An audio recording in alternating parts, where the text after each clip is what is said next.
Okay, so we have a question dealing with an inequality and also dealing with computing the square.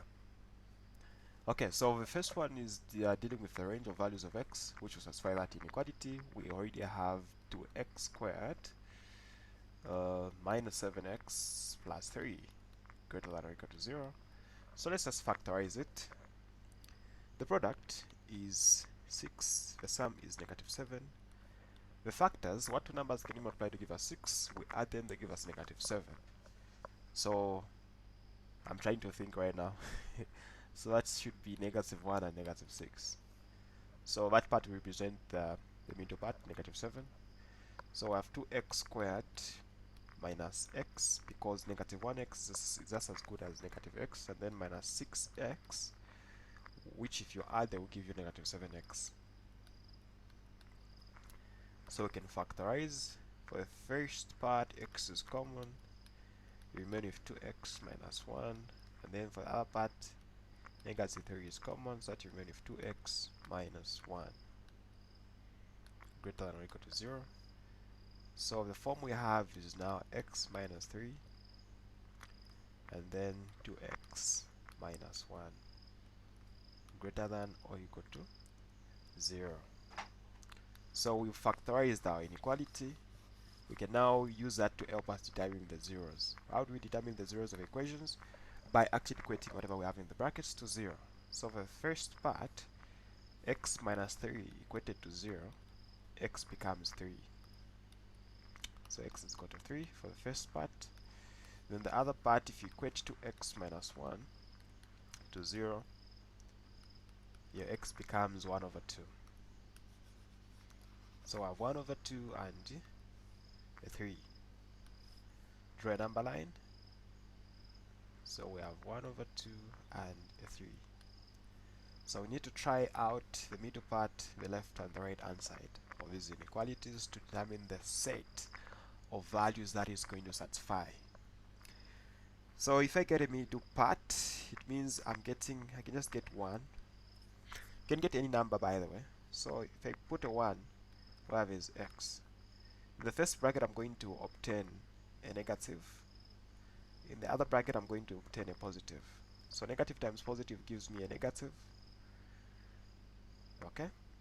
Because I'm going to get here, for the first bracket I'm going to get negative 2, there I'm going to get a positive 1. So they are going to give me a negative number, a negative 2. Now ask yourself, is a negative number greater than or equal to 0? Because since we're dealing with greater than or equal to 0, no, it's not.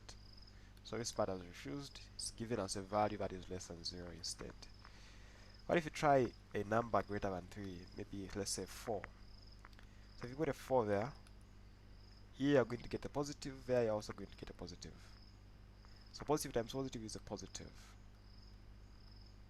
So it agrees, it's giving us a value greater than 0. If I choose to get a 0, which I believe is less than half, if I put a 0 there, a 0 there, here I'm going to get a negative, there I'm going to get a negative. Negative times negative is a positive. So that part also agrees. So therefore, the values of x that are satisfying that inequality are values of x, first of all, that are less than half, and then also values of x that are greater than 3. Now, let's not forget that is an inclusion of an equality. So values less than or equal to half and that is greater than or equal to 3. Okay? And then for b, we are using computing the square method. So we have 3x squared minus 24x plus 50.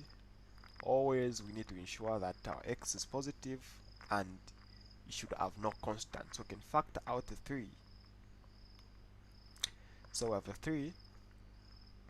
So in other terms, we're going to be dividing by 3 throughout. So we're going to have x squared.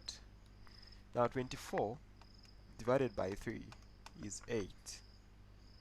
So negative 8x plus 50 over 3 equal to 0. So even the 0 actually can be part of the brackets. Okay, so let's now just get whatever is in the brackets and forget about the 3 for now to make our writings easier. So this can go the other side, it can become a negative. So to complete the square, we need to add the half of the b. So the b in this case is negative 8. So what's the half of negative 8? Is negative 4. So negative 4 squared, both sides. So what we're going to have here, we're going to have x minus 4 squared. We just get the half and the x. And then the other part, negative 50 over 3 plus, that's a 16. Okay. So let's simplify the fraction. Common denominator is a 3. So I have negative 50 plus 3 times 16. 16 times 16, 16 plus 16 is 32, plus another 16 gives us 48. Now negative 50 plus 48 is a difference of a 2. Now it's negative 2. So I have negative 2 over 3. So if we take it back to the left hand side, we're going to have x minus 4 squared plus 2 over 3 equal to 0. So let's bring back our 3 that we had left there, so that we have a true picture now. So distributing the 3, we have 3x minus 4 squared plus, so this part, the 3 will disappear, we just have a 2 equal to 0. Okay, so assuming all the things we've done are right, find the coordinates of a turning point. So x minus 4 equated to 0 gives you x is equal to 4. Obviously, the assumption here is if you distribute or substitute your 4 in the equation where we have 3x squared minus 24.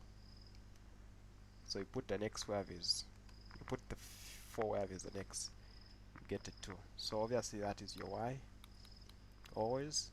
So your coordinates 4, 2 for the turning point.